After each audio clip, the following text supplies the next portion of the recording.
What is the story of Ada's boyfriend, John? During the events of Resident Evil 2, Leon Kennedy meets up with a woman named Ada Wong. She arrived in Raccoon City during the zombie outbreak. When she finds a reporter named Ben, she brings up her boyfriend named John. From a rumor she heard, she assumed he was in the city, but later in the story she finds out John had passed away. You can pick up a file in Resident Evil 2 which is called The Researcher's Letter. It dates back to June 8th of 1998, and it serves as a last note to Ada Wong. John's test turned back positive, just as he expected. He already knew he was infected and was turning into one of those zombies. While Ada was not infected, he decided to help Ada retrieve important data about his work. She was to activate the self-destruct device and then escape with the files. John wanted to expose Umbrella for what they were doing, so he relied on Ada to help him. She could access the system by using his name to log in and her name as the password, John and Ada. This would unlock the visual data room on B2. In his last moments, he writes that if Ada should find him changed, his wish would be for her to end his life, or what was left of it. Later in the story, Annette Birkin would tell Leon that he was helping a spy. Ada had gotten close to John just to get information about Umbrella. The login name and password is actually used in the first Resident Evil game. By accessing a computer, you would unlock doors B2 and B3.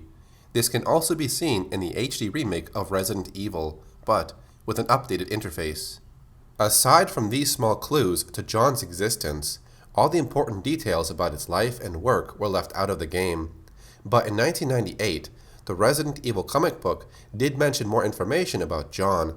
It takes place before the events of the first game. We get a glimpse of John writing a letter to Ada. He's been doing research on the T virus. While he was expecting it to have positive effects, the virus ended up deteriorating the host body. But John was hopeful this work would lead to a breakthrough in cancer research. But it would be years before they could start work on human test subjects. John was trying to get security clearance for Ada to join his team, but this never happened.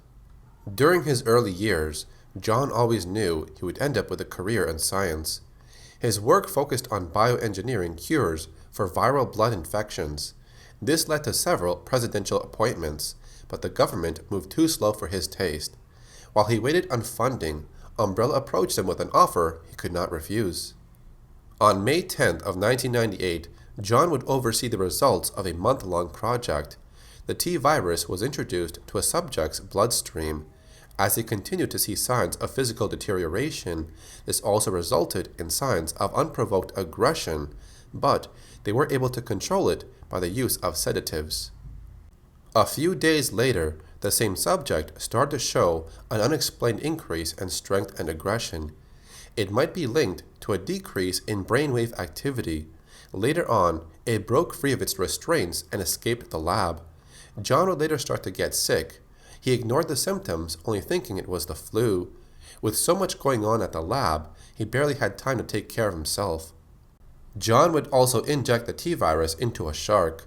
It took around 5 weeks for the subject to show signs of deterioration. If he could figure out why some subjects take so long to be affected by the T virus, it could lead to a breakthrough. Now on May 31st, John fears other people in the compound were exposed to the T virus. It will take a week to find the results of their test.